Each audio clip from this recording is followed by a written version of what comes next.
Hola chicos, ¿cómo están? Espero que estén bien. Bueno, una clase más de medicina interna ya se está terminando por fin.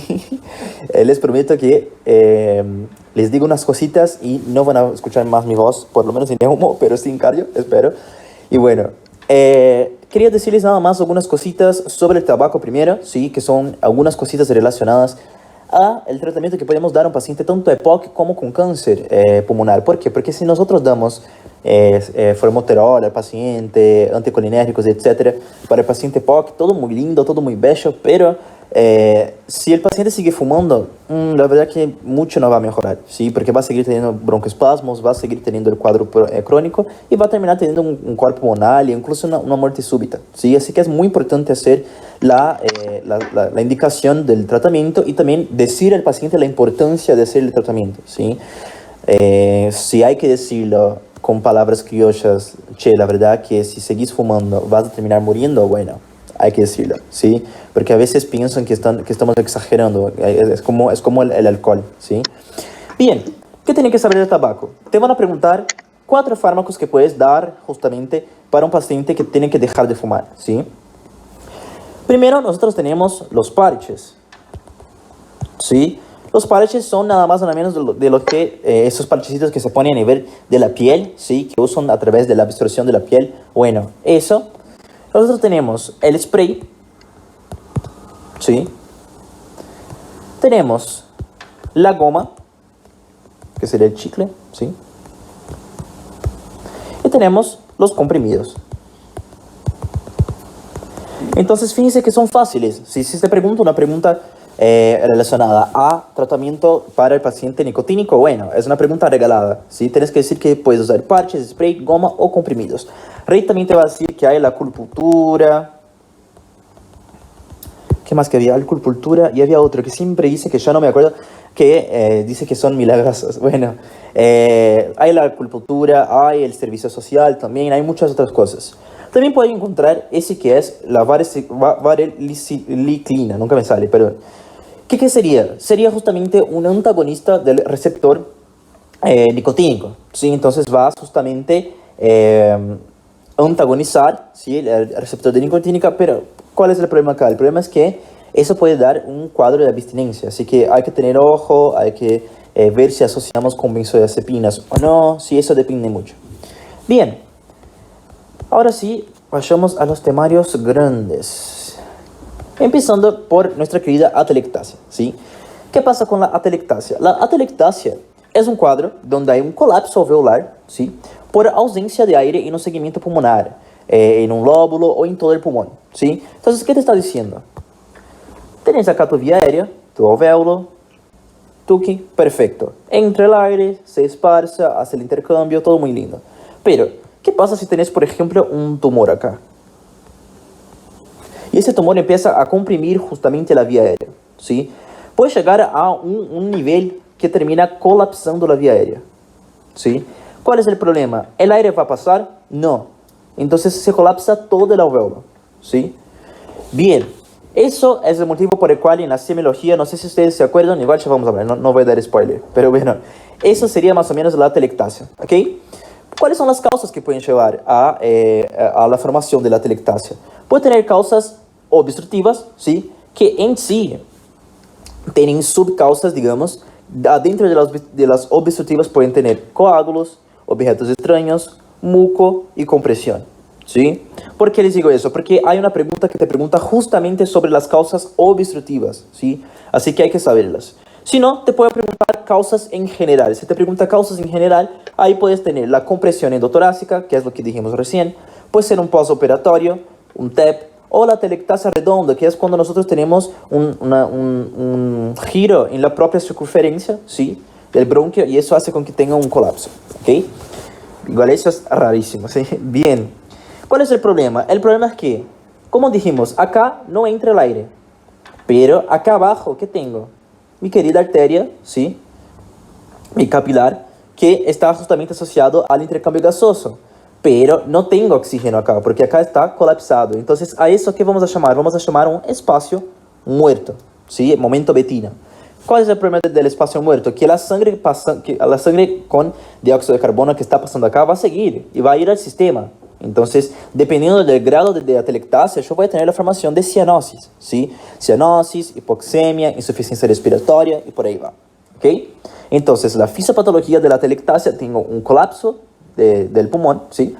Ese colapso forma un espacio muerto, ¿sí? Y ese espacio muerto puede llevar a complicaciones respiratorias. Bien, ¿cuáles son las causas? Tengo las obstructivas, que tienen subcausas, y tengo las generales, que serían las obstructivas, sumadas también a compresión, postoperatorio, TEP y la redonda. Perfecto. La clínica. Acá es pura semiología, ¿sí? Les digo eso porque en el hospital, si te preguntan de atelectasia, te van a preguntar la semiología, ¿ok?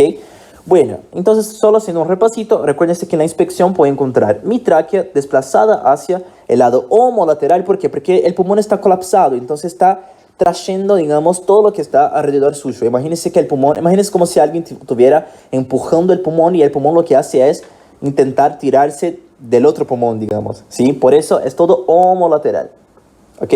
Si fuera contralateral, ¿qué podríamos pensar? ¿Sí? Spoiler, después me dicen, bien.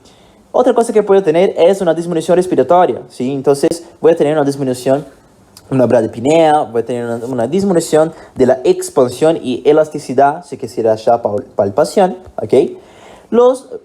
Las vibraciones vocales van a estar abolidas, es una de las únicas patologías que lleva a una abolición. ¿Por qué? Porque justamente dijimos que no pasa, ¿sí? Entonces cuando el paciente dice 33, va, pero no va a pasar acá. Por eso no voy a sentir nada de este lado, ¿ok?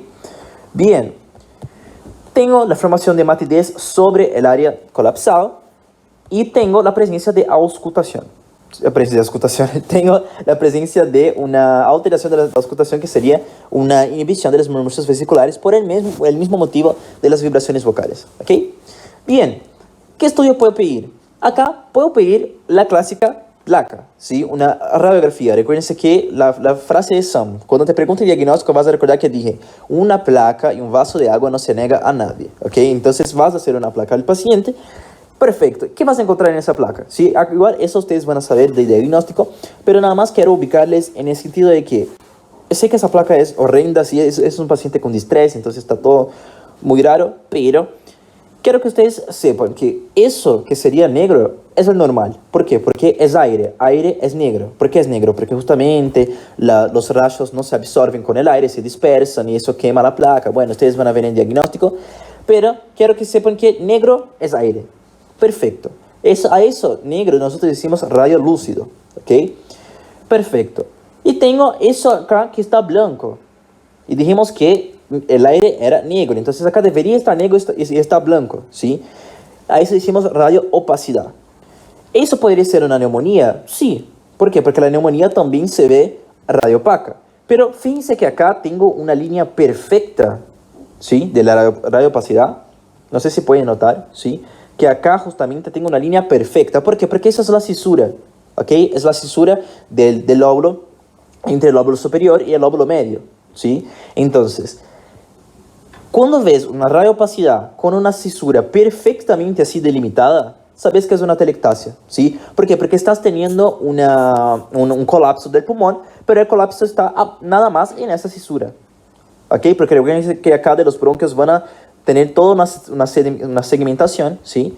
Y bueno, obviamente puede pasar que tenga todo, sí, pero para que tenga todo el problema va a ser un poco más proximal, ¿ok?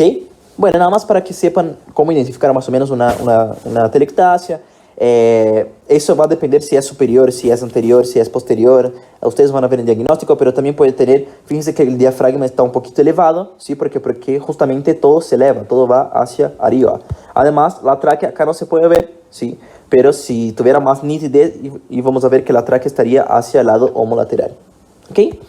Bien, otra cosa que puedo pedir también es una tomografía, donde también voy a poder ver esa misma situación. Incluso es buenísimo porque puedes saber si es posterior, si es anterior, porque a veces, acá yo sé que es anterior porque está en el lóbulo superior, ¿sí? Entonces sí o sí es anterior.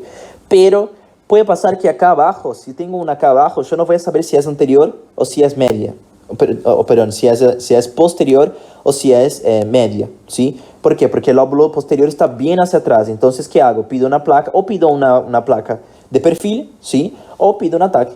Así voy a poder saber. Bien. La redonda es un tipo raro de atelectasia, ¿sí? que se da porque hay justamente esa segmentación, digamos, de ese giro de la vía aérea, lo que da ese colapso y da una falsa imagen de un tumor pulmonar, ¿sí? Entonces es muy importante saber de la posibilidad de la atelectasia redonda, porque puedes hacer como diagnósticos diferenciales de posibles tumores, ¿ok? Bien, eso sería todo de atelectasia. Si de atelectasia puse nada más lo importante para el examen, ¿sí? Recuerden de la semiología, que se pregunta mucho en el hospital. Eso para diagnóstico no tanto, pero sí, los que sí preguntan bastante es sobre las causas. Si yo me recuerdo que, por ejemplo, en mi final había esa pregunta. Se preguntaba 5 causas de atelectasia. ¿Ok? Bien.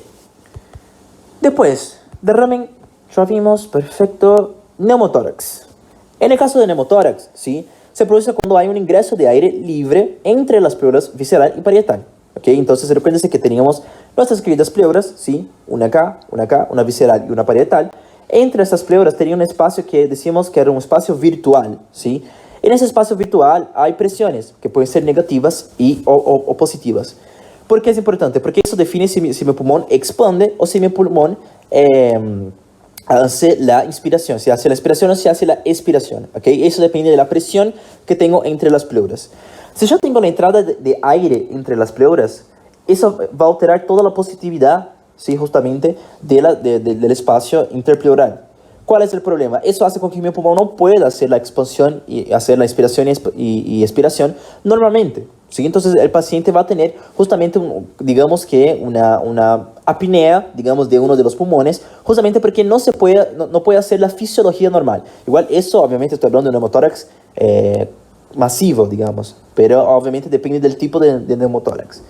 Bien, además de que se forme justamente esa alteración de la expansión del pulmón, también tengo la formación de atelectasia, ¿sí? ¿Por qué? Porque se colapsa el pulmón, ¿ok? ¿Cómo se colapsa el pulmón? ¿Qué va a pasar? Por un lado, tengo la tráquea contralateral, ¿por qué? Porque como se colapsa, empuja el otro pulmón, ¿sí? Empuja el otro mediastino, y eso es muy importante. ¿Por qué? Porque no es que empuja nada más al mediastino, también va a empujar todo lo que sería asociado al cardiovascular, ¿sí? Entonces, ¿qué pasa? Si yo tengo acá mi querido corazón, ¿sí? Que está siendo empujado por la línea media, digamos, por el neumotórax, ¿qué pasa? El retorno venoso que debería estar llegando acá no va a llegar bien.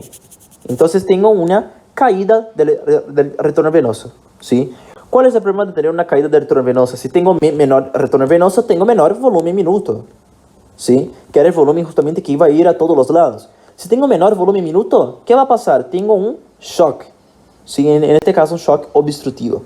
Entonces, Sam, ¿estás diciendo que la complicación del neumotórax puede ser un shock obstructivo? Sí, mi ciela, puede pasar exactamente eso, y eso es muy peligroso, ¿sí? Por eso, pacientes con traumas, cuando tienen neumotórax, muchos de ellos mueren justamente por la formación de un shock obstructivo, ¿ok?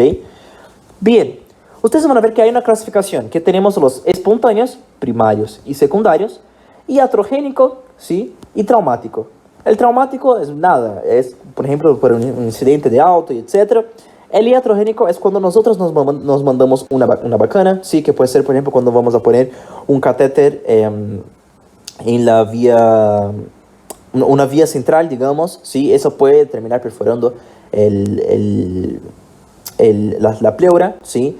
Puede ser porque vamos a hacer algún tipo de, por ejemplo, una aspiración, una broncoaspiración o una biopsia percutánea. Todo eso puede llevar a la formación de neumotórax, ¿sí? Uso de oxígeno, ponemos 100% de oxígeno al paciente y lo dejamos ahí como si nada. Bueno, eso puede llevar a lo que nosotros decimos barotrauma, ¿sí? Puede llevar a un neumotórax, bueno, muchas causas. Y tenemos el espontáneo. ¿El espontáneo qué pasa? Tenemos el primario, ¿sí? Primario es siempre una causa o no asociada o una causa congénita o algo que no sea provocado, ¿sí? Entonces, en ese caso, el neumotórax primario es un neumotórax que se da principalmente en pacientes jóvenes, muy importante para cuando te pregunten en el caso clínico, te van a poner pacientes jóvenes, muchas veces delgados y masculinos, ¿sí? Lo que decimos también longilíneos, ¿ok? Y muchas veces fumadores o no, o pueden no ser fumadores, ¿ok? Bien, el neumotórax espontáneo primario ocurre en personas que aparentemente tienen pulmones sanos, ¿sí? Es muy frecuente en varones entre los 10 y 30 años, como dijimos, delgados y de talla alta, ¿ok? El fumar cigarrillo aumenta la incidencia, pero bueno, puede ser sin eso, ¿ok? ¿Por qué se forma eso? Porque justamente hay una formación de buches, ¿sí? De manera espontánea, sin la necesidad de tener un tabaco o algo del tipo, ¿sí? Y eso genera una inflamación. Esa inflamación justamente va, imagínate, aumenta tanto la inflamación que eso aumenta la presión, ¿ok? Y eso lleva a una ruptura de la bucha, ¿ok? ¿Cuál es el problema? El paciente puede estar tranquilito en su casa, ahí en el sillón, viendo la tele, y de la nada puede tener la formación del neumotórax. Sí, por eso es muy importante.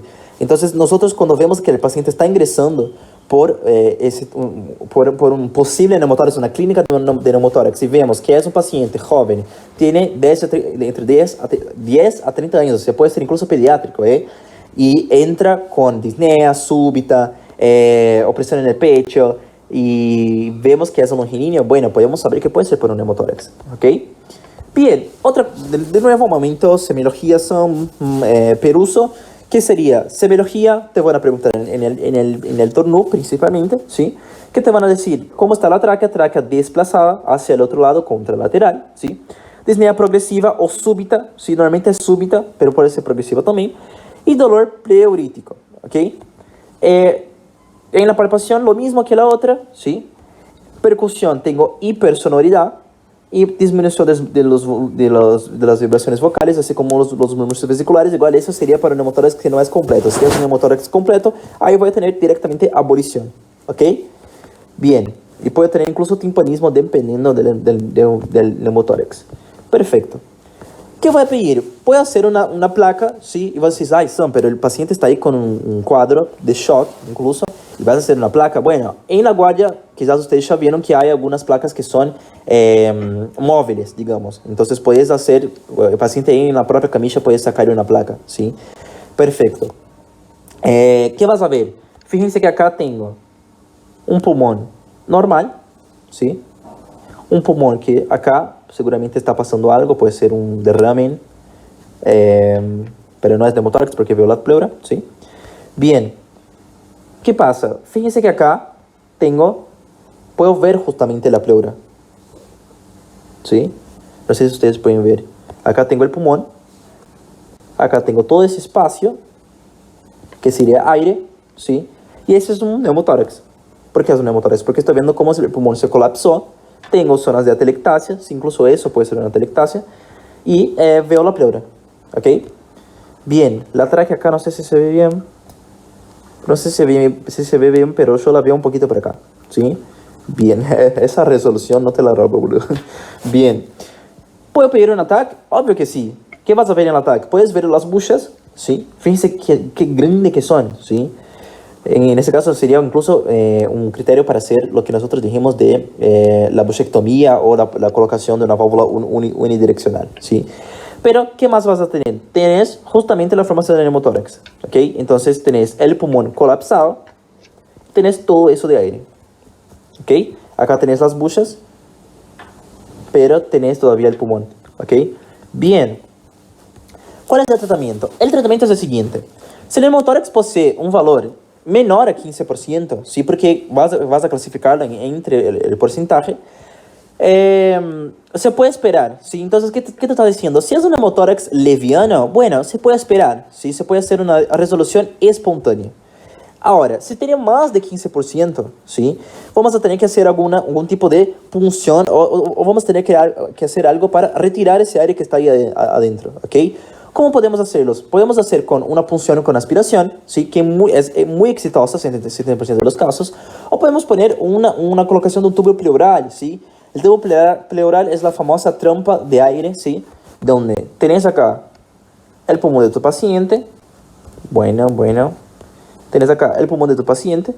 Vas a poner un tubito. Acá abajo vas a poner algo con agua, ¿sí? Y cuando el paciente hace la inspiración-expiración, el aire entra, pero sale por acá, ¿sí? Y sale acá en forma de burbujas, ¿ok? Porque acá tenés agua. Bueno, sé que es un poco complejo de entender, pero nada, a eso decimos trampa de agua, ¿ok? Bien. Entonces, tratamiento, ¿qué tienes que saber? mayores a 15% y menores a 15%. Menores a 15% puede esperar, mayores a 15% tienen que ser algún tipo de aspiración o con tubo pleural o con punción, ¿ok? Bien, ya el secundario, porque todo eso fue el primario, ¿sí? Ya el secundario también va a tener la misma clínica, misma placa, etcétera, etcétera, pero en este caso puede ser por algunas causas que ustedes también tienen que saber. Tabaco, ¿sí? Porque forma las buchas, o incluso EPOC. Fibrosis quística, asma, Girovetti, ¿sí? Recuérdense que acá es cuando tenían la neumonía que el paciente puede presentar neumotórax, ¿sí?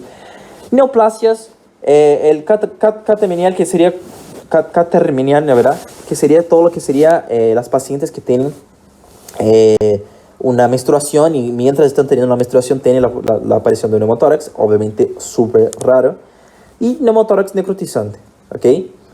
Bien. Acá puse que los pacientes HIV positivos, un 4% presenta neumotórax, ¿sí? ¿Por qué les digo eso? Porque muchas veces, chicos, pueden poner un caso de neumonía de un paciente que tuvo neumotórax. Tienes que poner que por lo menos pensás en justamente la neumonía asociada al inmunodeprimido del HIV, ¿ok? Bien. Hipertensión pulmonar. ¿Qué pasa con la hipertensión pulmonar?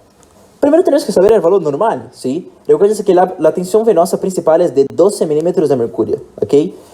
Esa sería la media, igual de 25 y 8 de diastólica. Perfecto. ¿Cuál es la clínica? Ahora ustedes no van a saber mucho, ¿sí? Pero cuando cursen, igual cursaron semio, tienen que saber, cuando cursemos cardio, yo les voy a dar una neumotécnica, ¿sí? Para justamente una valvulopatía que es de disnea, ¿sí? Angina y síncope, ¿ok?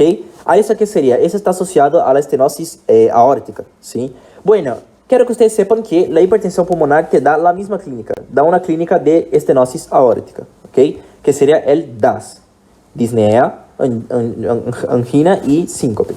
Perfecto.